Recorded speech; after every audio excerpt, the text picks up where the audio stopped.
Welcome to the practical session of Vivekananda School, Jogiwala, Dehradun. This is physics experiment number 2, part 2. Now for the observation, like we have seen, the length of the wire for which we were finding the resistance was 13 centimeter. Range of a given emitter was 0 to 5 amperes. Similarly, the range of a given voltmeter is 0 to 5 volt. Least count of the emitter, which is calculated using the formula range upon total number of division in the ammeter scale, was coming out to be 0.1 amperes. Similarly, the least count of the voltmeter was coming out to be 0.1 volt. Zero error. There was no zero error seen in the ammeter and the voltmeter scale. So we wrote here nil.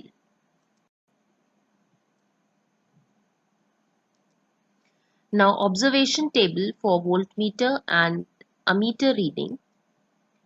Serial number, voltmeter reading, ammeter reading, and in the last column R is equals to V by I.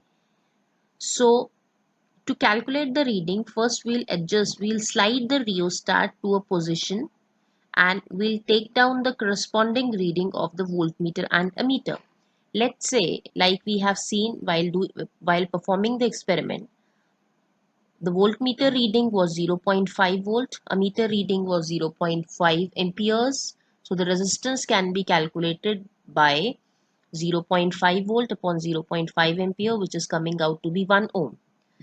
Similarly, we will slide the rheostat and take down the corresponding reading in voltmeter and ammeter. At least we need 3 sets of independent observation to plot a graph between V and I.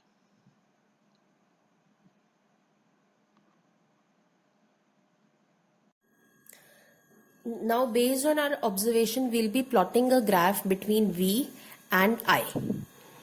And the graph should come a straight line. Here you can see voltage we have kept on y-axis and on x-axis we have placed current represented by I, the unit ampere, and here it is voltage and we can write the unit also volt. You can see the scales here. Depending on the range of the readings we have, we can create our own scale. So I have taken here 0.5, 1, then 1.5, 2, and likewise here also I have taken. Since we have taken only one observation, so we have in that observation we had when voltage was 0.5, the current was also 0.5 amperes. So this is the point only we have. So we cannot find the slope because we took only one observation. But when you will be resuming the normal classes, then you will be taking your readings.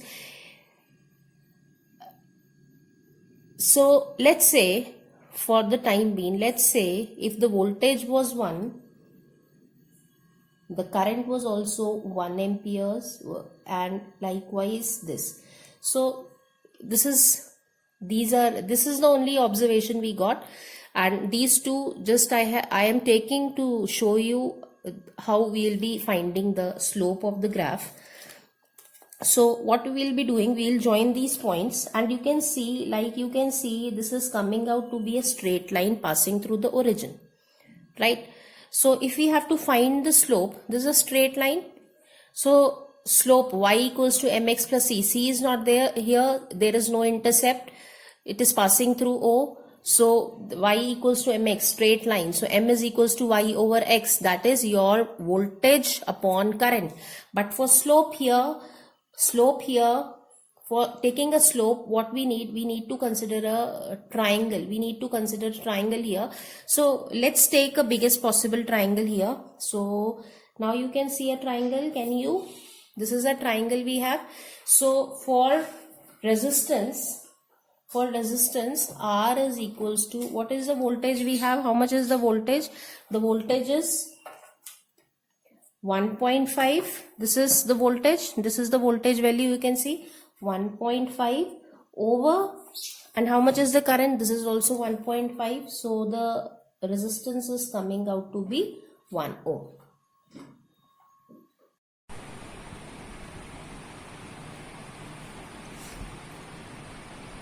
Now, since the aim of our practical was to find the resistance and hence resistivity, so for finding the resistivity of this wire, of this resistance wire, we need to find the diameter, and the diameter of this wire can be found using this apparatus called screw gauge. So in the screw gauge, the pitch of the screw gauge is 1 mm, which can be calculated by the distance moved upon number of division on the circular scale. And for least count, we have pitch upon total number of divisions on the circular scale, that is 1 upon 100, that is 0.01 mm. So here you can see, like, there are two scales in the screw gauge. One is called the scale. One scale you can see here is the linear scale, and another scale which I am rotating here, this is called the circular scale. In the linear scale, like here it is written 15 into 1 mm, that means here we have 15 mm. It can measure the range, that is the range of the screw gauge is 15 mm.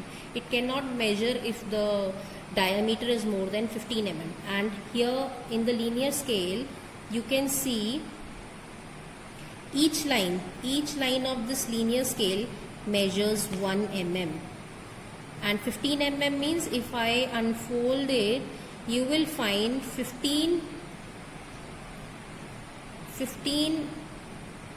as its range, right? So you can see here 15 is the range. We cannot open it further, right? And these are the reading of circular scale divisions, right?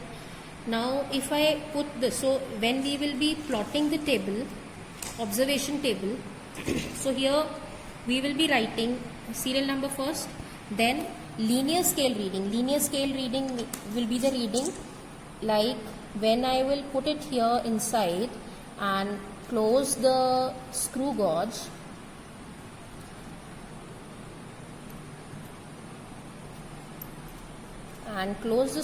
so what is the reading we can see? We cannot see any other reading apart from 0. So for the linear scale, here in the linear scale reading, I'll put 0.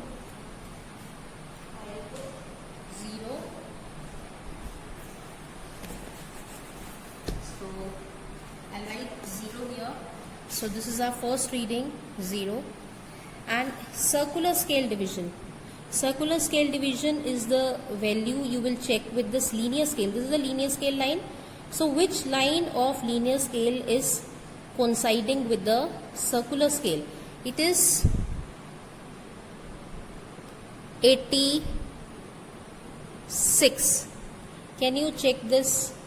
This is 85 and here is the line, so that is 86. But this is linear scale, this is circular scale value only we'll write. This is 86. But when I have to take the circular scale reading, I'll multiply it with the least count. So it is coming out to be 86. The least count of this instrument is 0.01 mm. So 86 into 0.01. So here it is coming out to be 0.86 mm. And for the last table, we need to add the linear scale value plus this reading. So n plus n into 0.01. So this is 0 plus 0.86. 0.86.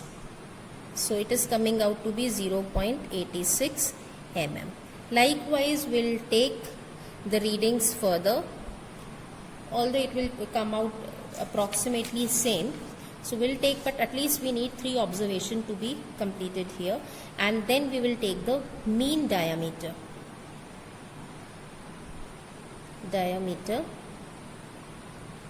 That would be this much mm.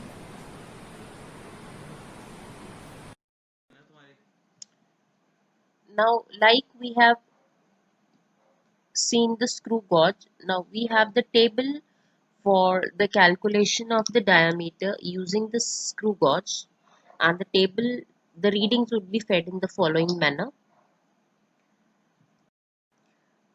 The specific resistance can be calculated using the formula rho equals to x pi d square over 4L. where X is the resistance calculated from the slope of the graph, D is the diameter of the wire, which is calculated using the previous observation table, and L is the length of the wire. Thus, we can calculate the unknown resistance and also the specific resistance of the given wire. These are the precautions. The connection should be neat, clean and tight. Thick copper wire should be used for the connections after removing the insulation near the ends by rubbing with the sandpaper. Voltmeter and ammeter should be of proper range. A low resistance rheostat should be used. The key should be inserted only while taking the observation to avoid the heating of the resistance.